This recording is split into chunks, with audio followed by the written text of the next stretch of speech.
bud. Hey, Forrest. See you up there. Mountain biking has never been better, but we've really had to fight and claw to get the trail networks we've had. And that's been on the shoulders of people who have really done the hard work. We shouldn't take that for granted, but we can build upon that.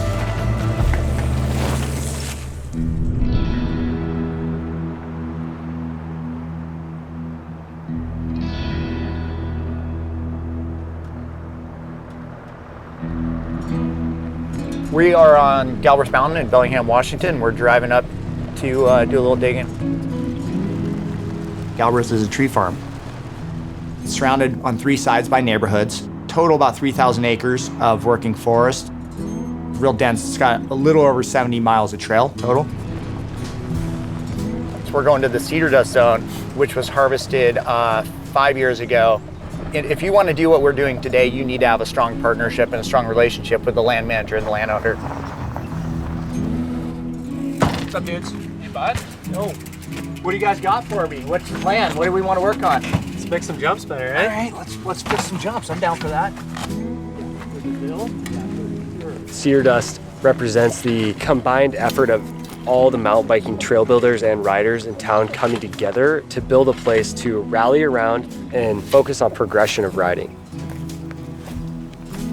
They came in here and logged this area. It gave us the space to go ahead and put 4 lines and a climbing trail in a pretty small area, so it's pretty dense as far as the amount of trail that we have in this little space, and that's what we've taken advantage of with the clear cuts here. Yeah, just out here digging. I've been riding here since I was 14 years old and all these trails were illegal. Previously, you're doing it by hand. It's a little sketchy, you usually have less people. And so things are built like in ways that hurt people. Having this be legal really helps because we can build it safer. I think we're seeing this next generation of riders here who are teenagers, 13, 14, 15-year-olds hitting these, tricking them. It's pretty amazing to see these days. It really feels like the golden era for our sport right now. You've got flow trails and tech trails, and you got downhill directional trails, and you've got climbing trails, and you've got all these things. Well, that didn't exist 15, 20 years ago.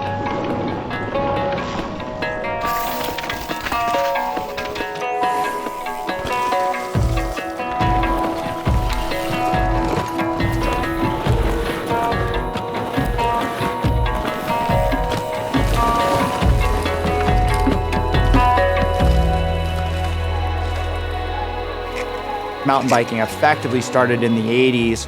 We were a new user group. We didn't really have trails built for biking necessarily, so we typically rode on hiking trails or trails built for other users. It was the Wild West. We would ride these trails, though, that had technical features in them. It was both exhilarating and terrifying at the same time.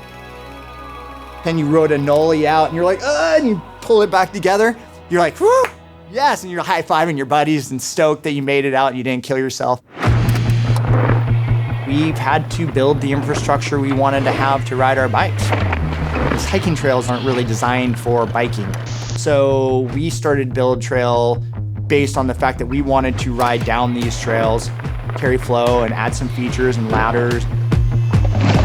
Ooh, that is abrupt. And something that actually was more interesting and frankly fun.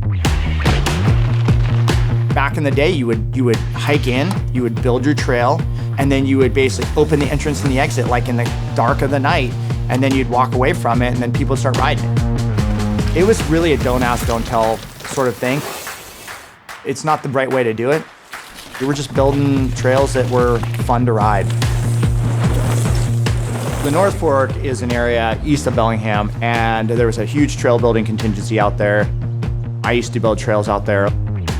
The North Fork became a stomping ground for a lot of innovative design and ideas of what mountain biking should be.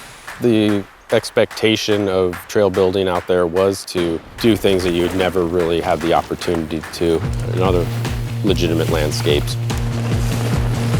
We knew that we didn't have permission to be doing what we were doing. We also had no way to work with that land manager. When you're building in that unsanctioned gray zone, You don't know, like, what's the long term of this? Is this trail gonna be here for 10 years or 20 years? Or is it gonna be, is it gonna be ripped out in 2 years?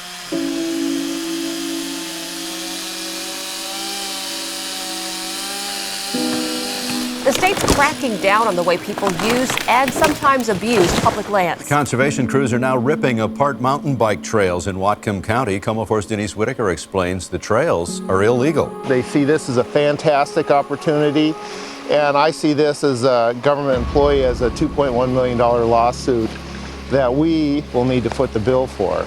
Just as you cannot add on to your house without a permit, you can't do it here in the forest. So there's liabilities to the state we're trying to address here. There's environmental issues we're trying to address here. Mountain biker Matt Shelton helped build these trails. These structures were put in place to help mitigate any negative impact on the landscape, but in the same regard, they are all illegitimate.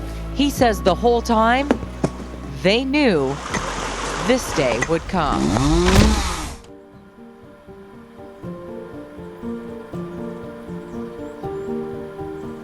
North Fork was a really good part of my life. Come on, guys. High fives amongst yourselves. I had poured 3 years of my heart and soul into that. So, yeah, it was sad. It was sad. I felt like we were losing one of the best trail networks in Washington State. Probably one of the best trail networks in the United States. This place is just unbelievable. 22,000 volunteer hours. I'm really gonna miss it a lot. It wasn't just a place we went to visit and recreate. It was something that we cared a lot for. It felt like home to us. It was a welcoming place for trail building.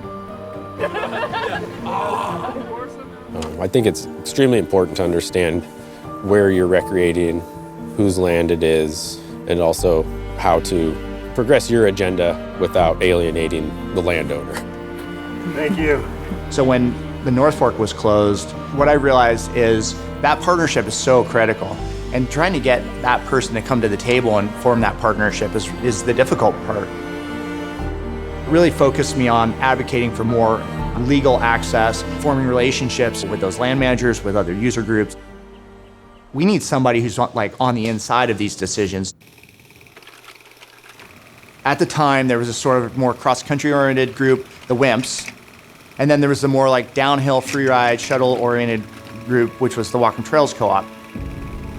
We sort of realized that having two different advocacy groups in Whatcom County at the time didn't really make sense. We needed to have one group, everyone rowing in the same direction and advocating for biking, regardless of what style of biking it was. We changed the name to the WMBC, a true coalition of people who were advocating for cycling here in Whatcom County. And that was a big transformation for us.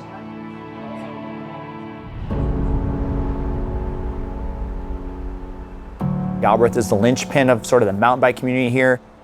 Mountain bikes have been up there since the early 90s. The owner at the time had an agreement with the mountain bikers to have biking up there. But there was never any permanent protection. That arrangement could have ended at any time.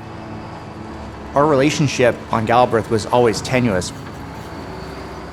The eye-opener for us was when the owner at the time, they lost the mountain. They basically forfeited it to another company.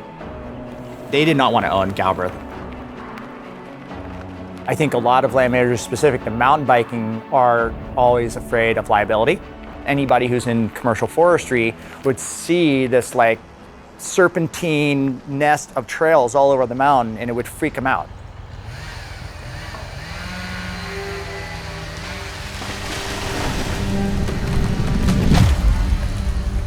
Janicki Logging was managing the forestry for the owner since about 2011. First and foremost, it's a tree farm. You know, I don't build trails.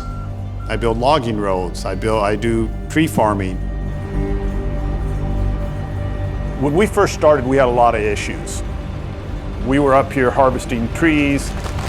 There was bikers everywhere. Initially, we didn't have any contact with them and it was kind of a gong show. It is different having a trail builder adjacent to your logging operation, and the two of them don't always mesh.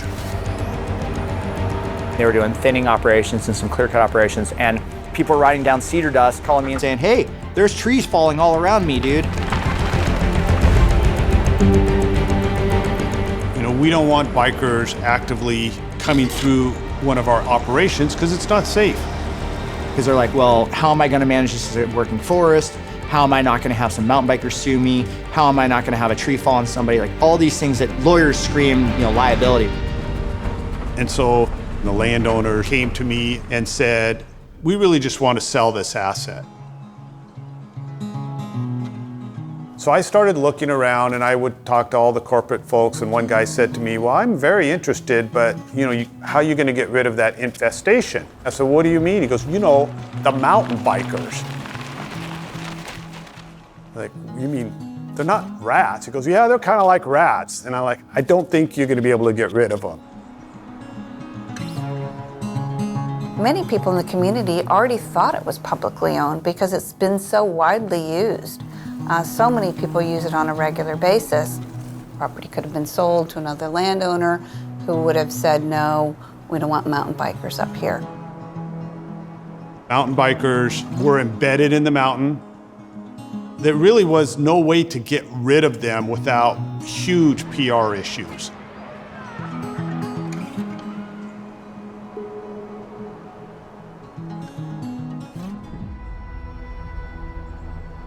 When there was this threat of Galver being shut down, it made me realize how fragile the bike trails in this community really were.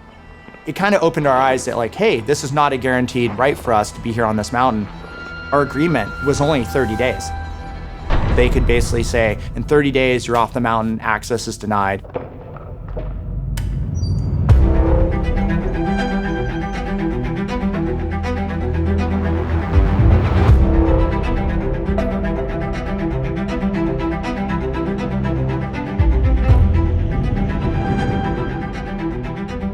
So I reached out to Rob Janicki directly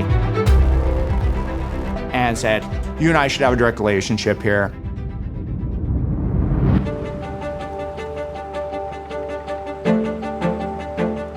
So I was driving in the truck with Rob one day and haphazardly threw this comment out. It's like, well, Rob, why don't you buy the mountain?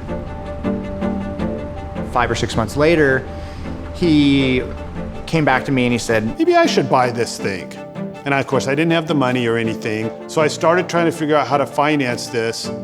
And I met with the mayor of Bellingham at that time. Basically, Rob's proposal was, Galver Mountain is a valued asset to this community. It's in our best interest to have a local owner. I'm willing to look at purchasing the mountain if you're willing to commit to buying a recreational easement that will guarantee access forever. And they both said, we're in. The conservation easement will protect the mountain from development. It can continue to be used for commercial forestry and logging. When I looked at buying this tree farm and I saw all of the negative input that I was getting from all the potential buyers, the one thing they didn't know that I knew was the relationship that was available to you through the WMBC. It's very symbiotic. These folks are committed to working with landowners. It's not like just some rogue trail builder that's going on your property that you don't control. We realize that we are on somebody else's property. It's a dynamic environment. All of these volunteers come onto my mountain and they build stuff. We're working today on a trail called SST, and it's kind of a classic here on Galver. We're just fixing up some of the jumps because they haven't been worked on in a few years, and hoping to make the trail flow a little better and be more fun. They're still logging on the mountain, keeps us on our toes a little bit, but it also allows us to sort of reimagine what the mountain can be.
there are people from other parts of this country that come to this city just to get to ride on this mountain.